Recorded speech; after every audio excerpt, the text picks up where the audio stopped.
Hi అండి. ఈరోజు ఈ వీడియోలో అన్ని ఉప్మాల్లా కాకుండా సేమియా ఉప్మాని వద్దు అనేవాళ్ళు కూడా ఇష్టంగా తినేలా ఎలా చేయాలో చూద్దాం.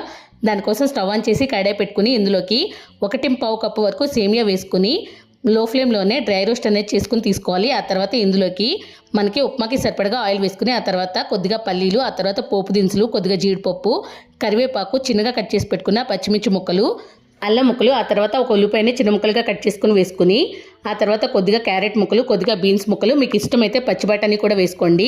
ఒక ఆలుని చిన్న ముక్కలుగా కట్ చేసుకుని వేసుకుని బాగా కలుపుకున్న తర్వాత ఇందులోకి టేస్ట్కి సరిపడగా సాల్ట్ వేసుకుని ఒక్కసారి కలిపి మూత పెట్టుకుని కూరగాయ ముక్కలు అనేది బాగా మగ్గిన తర్వాత ఇందులోకి మనం వేసుకున్న సేమియాకి తగ్గట్టుగా 2.5 కప్పుల వరకు వాటర్ వేసుకుని బాగా మరిగిన తర్వాత ముందుగా రోస్ట్ చేసుకున్న సేమియా వేసుకుని ఒకసారి బాగా మిక్స్ చేసుకుని కొద్దిగా కొత్తిమీర కూడా వేసుకుని మళ్ళీ కలుపుకున్న తర్వాత మూత పెట్టి సేమియా అనేది బాగా దగ్గరగా అయ్యేంత వరకు చిన్న మంటలోనే బాగా మగ్గించుకుని సర్వ్ చేసుకుంటే చాలా టేస్టీగా ఉంటుంది.